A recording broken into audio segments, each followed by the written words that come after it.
हूं डॉक्टर मसूद परवेज़। आज की वीडियो बड़ी अहम है, इसलिए है कि जो लोग आजकल यूट्यूब पे कुछ फेक वीडियो भी डाल रहे हैं और आप लोगों को कंफ्यूज करते हैं, आपको एक बेसिक टिप्स देनी थी।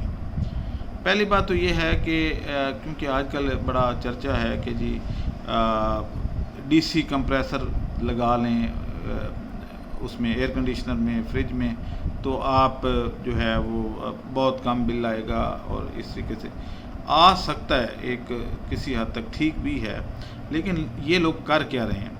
इस कंसेप्ट को समझने के लिए पहले 4-5 चीज़ें याद रखें। एक तो एम्पेयर ज़रब वोल्ट बराबर है वाट के।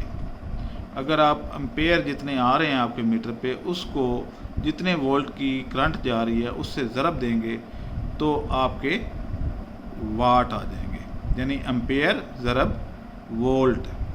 बिजली के आम तौर पे घरों में जो बिजली इस्तेमाल होती है वो 220 वोल्ट होती है, और अगर फ़र्ज़ करें वो 220 वोल्ट जो है उस पर अगर आप मीटर लगा के देखते हैं तो आपका आता है जी आगे रीडिंग जो आती है वो फ़र्ज़ करें 4 एम्पेयर आ रही है। तो 4 को आपने 220 से ज़रब देनी है, तो जो एंड पे रिज़ल्ट आएगा वो आपके वाट होंगे। इसका मतलब ये है कि वो इतनी बिजली, इतने वाट की मोटर आपकी मौजूद है और वो इतनी बिजली खा रही है। अब कुछ लोग जो है वो ये कर रहे हैं कि जी एक सोलर प्लेट पे एयर कंडीशनर चला लें। क्या ये, अब इसका एनालिसिस करते हैं। हमने कहा कि हम करेंगे, लेकिन क्या हुआ कि ये कामयाब ना हो सका कि एक प्लेट पे एक एयर कंडीशनर डायरेक्ट चल जाए। अच्छा, अब हमने तो सबको फ़र्दन बता दिया, जिसने भी फ़ोन किया कि भाई हमारा तजर्बा कामयाब नहीं हुआ, हो सकता है ईद के बाद हो जाए ये कुछ, लेकिन आज हम ये कर रहे हैं कि हमारा ये तजर्बा अभी तक कामयाब नहीं हुआ। वजह क्या है? वजह ये है कि हमारा जो एयर कंडीशनर है वो जो हमने बनाया, हाइब्रिड किया और उसके साथ, तो वो लेता है 4 एम्पेयर और कभी 4.5 भी ले लेता है। तो 4.5 एम्पेयर पे अगर वो चल रहा है तो इसका मतलब ये है कि 4.5 ज़रब 220 वोल्ट, तो ये तकरीबन आपके 1000 वाट से ज़्यादा की इसकी खपत बनती है, 1200 के करीब तकरीबन बनती है। अब 1200 अगर वाट एक एयर कंडीशनर ले रहा है तो हमारी भोली भाली आवाम तो ये कहेगी कि 500 या 600 की 2 प्लेटें लगाएं तो ये एयर कंडीशनर चल पड़ेगा। क्या ऐसा मुमकिन है? नहीं। क्यों नहीं? क्योंकि पहली बात तो ये है कि आपकी जो डीसी करंट है जो प्लेटों से आ रहा है वो 50 to 60% आ रहा होता है, और अगर कोई डस्ट आ गई है तो वो 50% से भी कम हो जाता है। या धूप किसी वजह से वीक है, या आगे जैसे अब गर्मियाँ ख़त्म होती जा रही हैं, सर्दियाँ आएंगी तो उस वक्त धूप कम हो जाती है, कमज़ोर हो जाती है, सूरज कमज़ोर हो जाता है, तो वो 40% पे आ जाती है, कई दफ़ा 30 पे भी आ जाती है। तो उस सूरत में अगर 2 प्लेटें अगर हों और वो 50% भी करंट दे रही हों 600 वाट की, तो वो 2 प्लेटें मिल के आपको 600 वाट दे रही होती हैं डीसी के। अब डीसी एसी का भी मैं फ़र्क आपको बताता हूँ। अब ये जो डीसी के आपके आ रहे हैं, इसको अगर आप कैलकुलेट करें, यानी अगर हम ये कहें कि भाई ये इतने वोल्ट हैं और सारा कुछ है वो ही रहें, तो आपके जितने ये डीसी के वोल्ट आ रहे हैं, वाट आ रहे हैं, बनेंगे, ये बनेंगे 600। तो 600 वाट करंट आ रही है और आगे आप चला क्या रहे हैं 1200 वाट, तो 600 दे के 1200 की मोटर चलेगी? नहीं चलेगी। तो कितनी प्लेटें चाहिए होंगी? 4, वो भी अगर फुल, यानी जितना लिखा हुआ है उसके मुताबिक वो चलें। तो अब ये है कि 4 प्लेटें जो हैं 600 वाट की अगर हों फॉर एग्ज़ाम्पल, तो 2400 वाट बनते हैं, उसका 50% 1200 बनता है, तो फिर तो शायद वो चल पड़े। एक प्लेट पे कैसे चलेगा? नहीं चल सकता। अब जिन साहब ने ये वीडियो डाली है उनका एनालिसिस कर लेते हैं। उन्होंने क्या किया है कि प्लेट तो एक लगाई है, लेकिन साथ 4 बैटरियाँ चार्ज की हुई पहले से वो लगा के तो वो उधर से करंट दे रहे हैं। अब बैटरियाँ क्या कर रही हैं कि वो टोटल जो उसके वोल्ट हैं वो भी बढ़ा रही हैं और एम्पेयर भी ज़्यादा हो गए।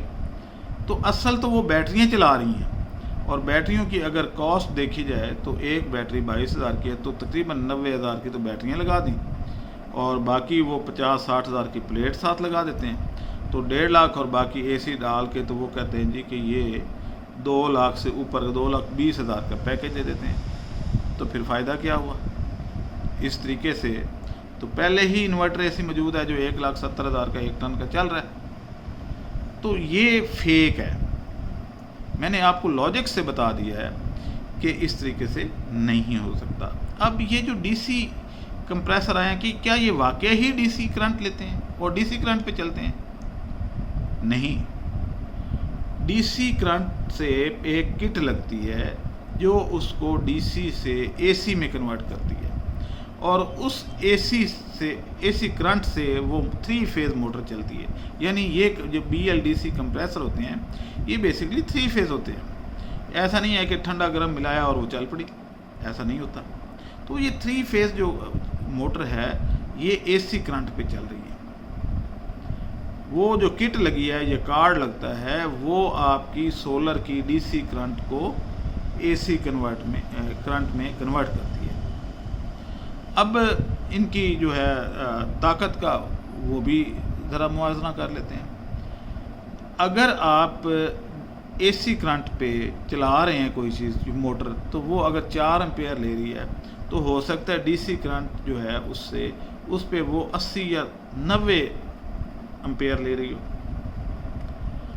अब डीसी करंट क्योंकि इसमें एम्पेयर ये बहुत ज़्यादा खर्च करती है, तो तारें पिघल जाती हैं डीसी करंट पे, क्योंकि वो रेजिस्टेंस इतनी आती है डीसी करंट में कि वो उसको पिघला के रख देती है।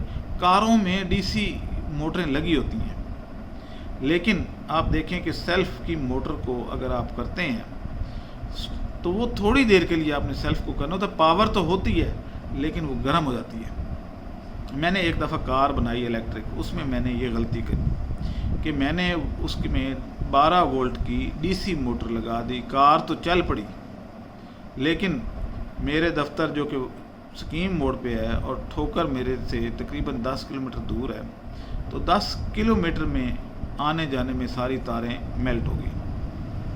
मैंने जब इस पे गौर किया तो पता चला कि मैंने उसके वोल्ट बहुत कम यूज़ किए थे, यानी 12 वोल्ट पे चलाई थी। 12 वोल्ट पे इतनी मोटी तार भी पिघल गई, क्योंकि वो कितने एम्पेयर ले रही थी? 209 एम्पेयर। तो 209 एम्पेयर जब तार में से गुजरते हैं तो वो हीटर की तरह गर्म होती है।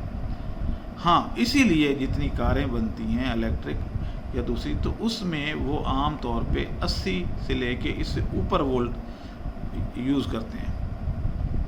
12 वोल्ट पे वो पिघल जाएगी तो बारीक तार से काम हो जाए। एसी करंट में रेजिस्टेंस कम होती है, वो बारीक तार से भी दूर तक करंट जाती है, इसीलिए डीसी करंट को दूर तक नहीं भेजा जाता। आप देखते हैं कि सोलर प्लेट के नीचे एक इन्वर्टर लगा होता है। इन्वर्टर का क्या काम है? वो इतना महंगा क्यों है? वो उस डीसी करंट को एसी करंट में तब्दील करता है। अब सोलर प्लेट से लेके जहाँ तक इन्वर्टर है वहाँ तक तो वो डीसी करंट आता है, उससे आगे वो उसको एसी करंट में चेंज करके भेजती है। अगर ये ना हो तो आपकी सबमर्सिबल मोटर नहीं चल सकती, वो मेल्ट हो जाएगी। आप कई दफ़ा उसको 100-200 फुट तक गहरा करते हैं, मोटर को डालते हैं, तो इतनी लंबी तार से जब डीसी करंट गुजरेगा तो वो मेल्ट हो जाएगी। इसलिए मोटर वो एसी करंट पे चलती है। आपका इन्वर्टर उसको पहले ही चेंज करके भेजता है। तो ये छोटी एक और व्लॉग भी 1-2 करने पड़ेंगे, ताकि जो लोग रिसर्च कर रहे हैं वो कम से कम इस कंसेप्ट को तो पहले समझ लें कि असल चीज़ है क्या। और ये जो चीज़ें हैं, अच्छा इसमें एक चीज़ मुझे पता है कि लोग मुझे सवाल करेंगे कि जो कार की मोटर होती है फ़ैन की, वो तो मुसलसल चल रही होती है, वो गर्म क्यों नहीं होती? उसमें उन्होंने डिस्कें बनाई हुई हैं और उस सूरत में उसका जो रेजिस्टेंस है वो उन्होंने कम की हुई है।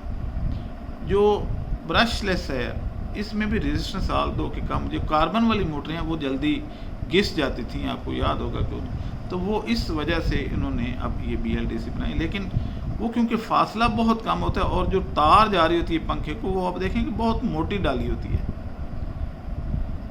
बारीक तार पे वो पंखे की तार फ़ौरन मेल्ट हो जाएगी। जो आप बिजली इस्तेमाल करते हैं घरों में उसमें बहुत बारीक तार, यानी पंखे जो सीलिंग फ़ैन है उसको चलाने के लिए बहुत बारीक सी तार इस्तेमाल हो जाती है क्योंकि वो AC करंट पे है। तो ये आज का आपको लेसन था। इंशाल्लाह इस पे एक डिटेल वीडियो मैं जल्द करूँगा ताकि आपको बारीकी भी समझाई जाए। अब मुझे इजाज़त दें, अल्लाह हाफ़िज़।